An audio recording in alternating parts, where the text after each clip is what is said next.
Good morning twelfth class. कैसे हो बच्चों आप लोग।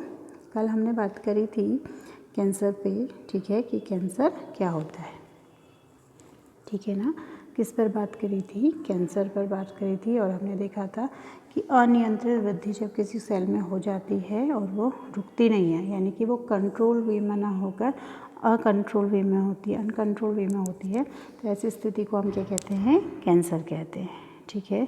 फिर हमने देखा था कि कैंसर क्या है, दो प्रकार का है। एक तो क्या है आपका बिनाइन कैंसर है, ठीक है। एक आपने क्या पढ़ा था, बिनाइन कैंसर पढ़ा था कि जहाँ पर क्या है किसी पर्टिकुलर ऑर्गन पे ये क्या होगी, स्थित रहती है, कैप्सूल के अंदर स्थित रहती है और ज़्यादा नुकसान नहीं पहुँचाती। अगर प्राइमरी ये डायग्नोज हो जाए तो इसका इलाज क्या है, पॉसिबल है, ठीक है। दूसरा हमने इसमें पढ़ा था मैलिग्नेंट ट्यूमर,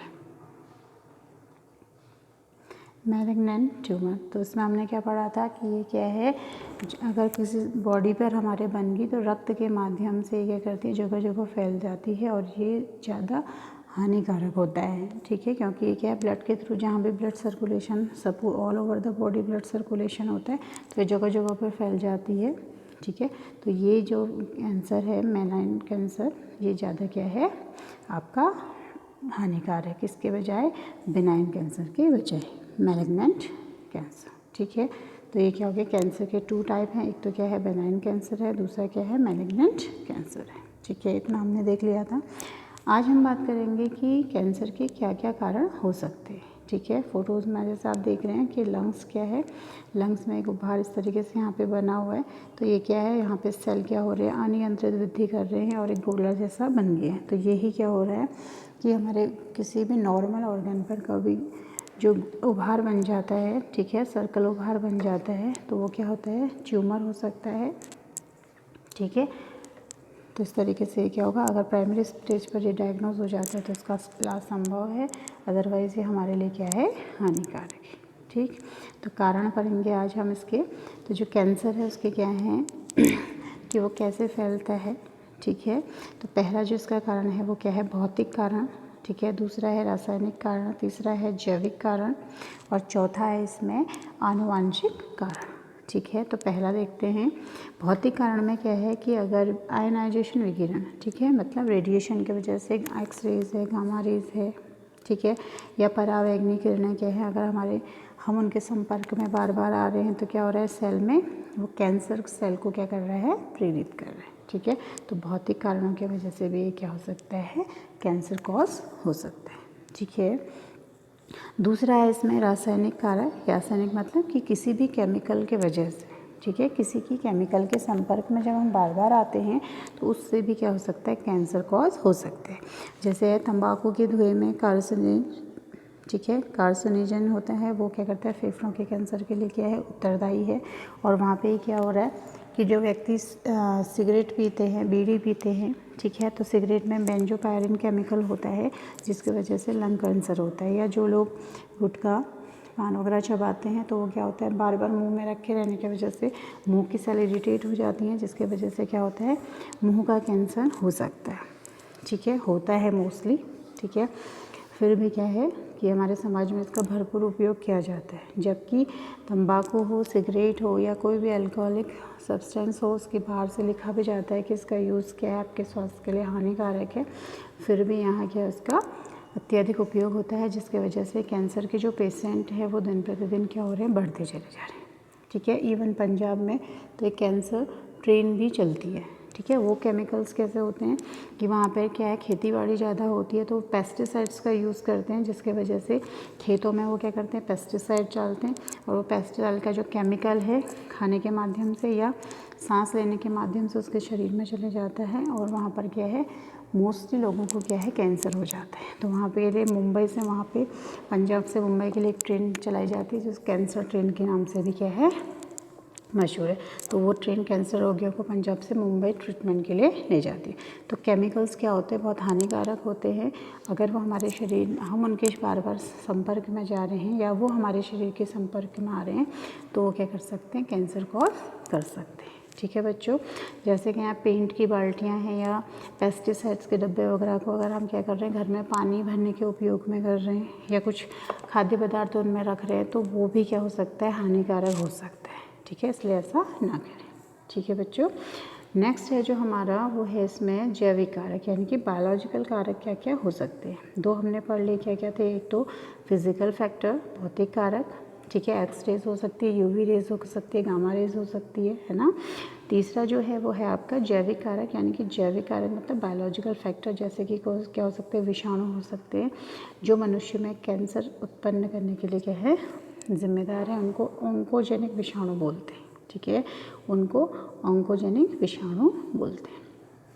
ठीक है, तो ऐसे जो विषाणु होते हैं या वायरसेस होते हैं उनको क्या कहते हैं, ऑन्कोजन विषाणु कहते हैं, जो हमारे शरीर में कैंसर कॉज करने के लिए जिम्मेदार होते हैं। ठीक है, तो ये फैक्टर क्या हो गया आपका, बायोलॉजिकल फैक्टर हो गया। फिर नेक्स्ट जो है हमारा वो है आपका आनुवांशिक फैक्टर। ठीक है, आनुवांशिक यानी कि जेनेटिक फैक्टर। ठीक है, तो पहले जो सामान्य अगर हम अपने शरीर के सेल्स को देखें तो बोल रहे हैं कि सामान्य कोशिकाओं में कुछ ऐसे जीन होते हैं जिन्हें कोशिकीय ऑन्कोजीन कहते हैं या उनको प्रोटो ऑन्कोजीन कहते हैं। ठीक है, क्या कहते हैं, सामान्य कोशिकाओं में कुछ ऐसे जीन होते हैं जिन्हें कोशिकीय ऑन्कोजीन कहते हैं। ठीक है, सेल्यूलर ऑन्कोजीन कहते हैं या क्या कहते हैं, प्रोटो। ठीक है, प्रोटो ऑन्कोजीन कहते हैं। ठीक है, प्रोटो ऑन्कोजीन कहते हैं। ठीक, अब क्या हो रहा है कि यह विशिष्ट जीन कुछ विशिष्ट परिस्थितियों में कैंसर के रूप में क्या हो सकते हैं, परिवर्तित हो जाते हैं, तो वही क्या करते हैं, कैंसर कॉज करते हैं। कहने का मतलब यह है कि हमारे शरीर में जो सामान्य कोशिकाएं होती हैं वो क्या होती हैं, प्रोटो ऑन्कोजीन भी उनमें पाई जाती हैं। अगर किसी वो केमिकल की क्या हो रही है, प्रेजेंस में वहाँ पे आ जा रही है या केमिकल की क्षेत्र है केमिकल वाला उसमें हम चले जा रहे हैं, तो ये जो प्रोटो ऑन्कोजीन है किसमें बदल जा रही हैं, जो कैंसर सेल्स होती हैं उसमें क्या हो जाती हैं, बदल जाती हैं। यानी कि जो प्रोटो ऑन्कोजीन है या कोशिकीय ऑन्कोजीन है उनका स्विच ऑन हो जाता है। ठीक है, अगर वो किसी केमिकल के संपर्क में आती हैं। फिर से देखिए कि जो हमारी सामान्य कोशिकाएं होती हैं, ठीक है, उनमें कुछ ऐसे जीन होते हैं जिन्हें हम क्या कहते हैं, प्रोटो ऑन्कोजीन कहते हैं। ठीक है, कल हमने बात करी थी कि जो कैंसर है उसकी स्टडी को ऑन्कोजीन कहते हैं। ठीक है, ऑन्कोलॉजी कहते हैं। बताया था ना आपको कि जो कैंसर का जो अध्ययन होता है वो क्या कहलाता है, ऑन्कोजीन कहलाता है। तो हमारी सामान्य कोशिकाओं में क्या होती है, कुछ जीन ऐसे होते हैं जिनको हम क्या कहते हैं, प्रोटो ऑन्कोजीन कहते हैं। ठीक है, प्रोटो ऑन्कोजीन क्या होते हैं, सामान्य परिस्थितियों में तो कैंसर कॉज नहीं करती है, लेकिन अगर हम क्या किसी केमिकल या इस तरीके से संपर्क में आते हैं तो वो क्या होती है, उनका स्विच ऑन, अभी तक तो क्या स्विच ऑफ है ना, लेकिन क्या हो रहा है, जैसे हम केमिकल या अन्य चीज़ों के संपर्क में आ रहे हैं जो कि कैंसर कॉज कर सकते हैं, तो वहाँ पर इनका स्विच क्या हो जाता है, ऑन हो जाता है। इस तरीके से ये क्या करते हैं, हमारे शरीर में क्या कर सकती है, कैंसर कॉज कर सकती है। ठीक है, देखो यहाँ पे दिया है आपका कार्सिनोजन। ठीक है, कार्सिनोजन क्या हुआ कि जो केमिकल या जो फैक्टर क्या कर सकते हैं, कैंसर को कॉज कर सकते हैं, उनको क्या बोलते हैं, कार्सिनोजन बोलते हैं। ठीक है, ऐसे फैक्टर जो क्या कर सकते हैं, कैंसर को कॉज कर सकते हैं, उसको क्या बोलते हैं, कार्सिनोजन बोलते हैं। ठीक है, कार्सिनोजन बोलते हैं। तो उसमें क्या हो सकता है, देखिए पहला है आपका सिगरेट का धुआं। ठीक है, सिगरेट के धुएं में क्या पाया जाता है, एक तो भी बताया था मैंने आपको, बेंजोपायरन पाया जाता है। दूसरा यहाँ पे लिखा हुआ है नाइट्रोसिड डाइमेथिलीन पाया जाता है। ठीक है, एन नाइट्रोसिड डाइमेथिलीन पाया जाता है, जो फेफड़ों के कैंसर को क्या करता है, इफेक्ट करता है, यानी कि फेफड़े में कैंसर कॉज करता है। ठीक है, दूसरा होता है इसमें जो काले कण है, जैसे कोई कोयले की खदान में काम कर रहा है या अन्य जगहों पे काम कर रहा है जहाँ पे पार्टिकल्स या काले कण हैं, तो वो क्या होता है, आपका त्वचा कैंसर और फेफड़ों का कैंसर। क्योंकि धूल भरी जगहों में ना, कोयले का खदान है तो कोयला खोद रहे हैं तो डस्ट पार्टिकल वहाँ पे आ रहे हैं, तो क्या होगा, एक तो त्वचा उनके संपर्क में आएगी, हमारी जो बॉडी है। दूसरा क्या, जब हम सांस ले रहे हैं तो उसके जो सूक्ष्म पार्टिकल हैं वो हमारे फेफड़ों के नोज़ल के थ्रू क्या आ रहे हैं, नाक के थ्रू फेफड़ों में चले जा रहे हैं, तो ये भी क्या कर सकता है, कैंसर कॉज कर सकता है। दूसरा है कवक विष है, ये भी यकृत में क्या कर सकता है, कैंसर कॉज कर सकता है। फिर है मस्टर्ड गैस है, फेफड़ों का कैंसर कॉज कर सकती है। ठीक है, जहरीली गैस होती है मस्टर्ड गैस, तो क्योंकि गैस है तो हम जब सांस लेते हैं तो हमारे सांस के थ्रू कहाँ, फेफड़ों में चली जाती है, जिसकी वजह से फेफड़ों का कैंसर होता है। ठीक है, कैडमियम ऑक्साइड ये क्या है, प्रोस्टेट ग्लैंड, ठीक है, प्रोस्टेट ग्लैंड का जो कैंसर कॉज करती है, ठीक है। दूसरा है इसमें कोलतार है, बेंजोपैरिन है, ये सब त्वचा और फेफड़ों का कैंसर क्या करते हैं, कॉज करते हैं, ठीक है। तो कैंसर कॉज करने के लिए क्या क्या कारण हो सकते हैं? पहला है आपका भौतिक कारक, दूसरा क्या है रासायनिक कारक, तीसरा क्या है जैविक कारक और चौथा क्या है आपका आनुवंशिक कारक, ठीक है। अब देखते हैं हम कि कैंसर की पहचान और हम उसका क्योर कैसे कर सकते हैं, ठीक है, कि हम कैंसर से कैसे बच सकते हैं, ठीक। तो कैंसर की जो पहचान है उसके लिए क्या कर सकते हैं हम, जिस सेल में भी या जिस ऑर्गन में क्या हुआ है, कैंसर हुआ है, उसको हम क्या कर सकते हैं, वहाँ पर से उसकी कोशिकाएं लेकर उसका क्या कर सकते हैं, टेस्ट कर सकते हैं, यानी कि बायोप्सी के द्वारा भी हम क्या कर सकते हैं, उसका क्या करेंगे, माइक्रोस्कोपिक जांच करेंगे, जिस वजह से हमें पता चलेगा कि इस जो टिश्यूज़ हैं ये क्या है, कैंसर कोशिकाओं की बनी हुई हैं, तो इससे वो क्या हो जाएंगी, आपकी डायग्नोज हो जाएंगी। तो इसमें पहला आता है आपका बायोप्सी, ठीक है, और दूसरा क्या है प्रतिबिंबन तकनीकें हैं, और तीसरा क्या है रासायनिक परीक्षण है, चौथा इसमें है आणविक जीव विज्ञान, ठीक है। तो यानी कि जो भी पहचान करने के लिए जो हम तकनीकें अपना रहे हैं वो क्या है, 3-4 प्रकार की हैं। पहला क्या है कोशिकीय बायोप्सी परीक्षण, ठीक है, दूसरा है प्रतिबिंबन तकनीक जिसमें MRI या CT स्कैन कराते हैं, तीसरा है रासायनिक परीक्षण, ठीक है, और चौथा है आणविक जीव विज्ञान की तकनीक है, ठीक। तो आप जिसकी पहचान है, अगर क्या हो रहा है, मैंने जैसे रोज़ ही बता रहे हैं आपको कि अगर ये प्राइमरी स्टेज पर डायग्नोज हो जाता है तो उस कैंसर से बचा जा सकता है, लेकिन जब वो एडवांस स्टेज में चला जाता है तो फिर कैंसर से बचना क्या है, मुश्किल है, ठीक है। तो कीमोथेरेपी तो कराते हैं, लेकिन उसमें भी क्या है, किसी को वो सूट करती है और किसी की डेथ हो जाती है, ठीक है। पहला देखते हैं इसमें कोशिकीय परीक्षण में क्या है, इसमें क्या करते हैं हम सर्वाइकल स्मीयर परीक्षण जैसे परीक्षणों में हम क्या करते हैं, गर्भाशय ग्रीवा की कुछ कोशिकाएं खुरच कर निकाल देते हैं माइक्रोस्कोप की वजह से, ठीक है, या ऐसे क्षेत्र जहां मूत्राशय का कैंसर हुआ है, ठीक है, तो उसको सूक्ष्मदर्शी से उसकी जांच की जाती है, ठीक है। दूसरा है बायोप्सी कि जहाँ पर क्या है कैंसर की संभावना को हम क्या कर सकते हैं, गैस कर सकते हैं, तो उनका कुछ हिस्सा छोटा सा टुकड़ा निकाल कर उसमें क्या करते हैं, अभिरंजकों की मदद से क्या करते हैं ताकि वो अच्छे से दिखाई दे, तो उसके लिए क्या करते हैं हिस्टोपैथोलॉजिकल टेस्ट किया जाता है, ठीक है, बायोप्सी में, ठीक। फिर आता है आपका प्रतिबिंबन तकनीक, इमेजिंग टेक्नोलॉजी, ठीक है, या टेक्निक्स। तो इसमें क्या कर सकते हैं कि हम एक्स-रेज़ की वजह से हम स्तन कैंसरों की प्रारंभिक जो मैमोग्राफी कहते हैं जिसको, उसकी वजह से जान सकते हैं कि क्या है, इसके स्तन में कैंसर हुआ है या नहीं हुआ है, ठीक है। नेक्स्ट है आपका CT स्कैन, ठीक है। तो CT स्कैन में क्या करते हैं कि इसमें CT स्कैन कंप्यूटर व एक्सरेज दोनों को सम्मिलित किया जाता है। इसमें एक मशीन के अंदर शरीर को डाला जाता है, ठीक है, जिसकी वजह से इसमें 3 डायमेंशन में उसकी क्या आ जाती है, इमेज आ जाती है व्यक्ति की। तो उससे क्या होता है, जिस भी जगह पर या जिस भी सेल में या ऑर्गन में क्या हुआ होगा, कोई भी अनवांटेड ट्यूमर क्रिएट हुआ होगा, तो वो क्या हो जाएगा 3 डायमेंशन में इमेज में हमको क्या होगा, दिखाई देगा, जिससे पता चल जाएगा कि क्या हुआ है, यहाँ पर कैंसर हुआ है, ठीक है। नेक्स्ट हम देखते हैं इसमें MRI, ठीक है, मैग्नेटिक रिजोनेंस इमेजिंग, ठीक है, मैग्नेटिक रिजोनेंस इमेजिंग। तो ये पूछा भी जाता है कभी कभी MRI का फुल फॉर्म, ठीक है। तो इस तकनीक में क्या है, किस तरीके से क्या है, देखिए मशीन के अंदर बॉडी को डाला जा रहा है, ठीक है, तो उसमें क्या कर रहा है, फिर पूरे शरीर की स्कैनिंग हो रही है, तो इससे भी क्या हो जाएगा, आपको पता चल जाएगा कि कहाँ पर को शरीर में क्या हो रहा है, जो कैंसर है वो डायग्नोज यहाँ पर हो जाएगा, ठीक है। तो इससे क्या होता है, सही पता लगाया जाता है कि कौन से टिश्यू में हुआ है या कौन से ऑर्गन पे हुआ है, ठीक है।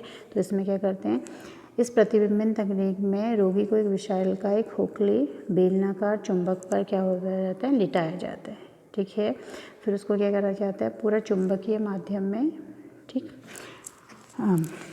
लिटाया जाता है, जिसकी वजह से क्या होती है, उसके 3 डायमेंशन में पूरी इमेज क्या हो जाती है, आ जाती है। तो जिस वजह से फिर उसका क्या है, कैंसर डायग्नोज किया जा सकता है, ठीक है। तो इसमें सही पता चल जाता है सीटी स्कैन और MRI जब हम किसी व्यक्ति की कराते हैं, तो जहाँ पर भी कैंसर होगा तो वहाँ पर उसका क्या हो जाएगा, पता चल जाएगा, और एक्यूरेट जो स्थिति है वो हमको पता चल जाएगी। ठीक है।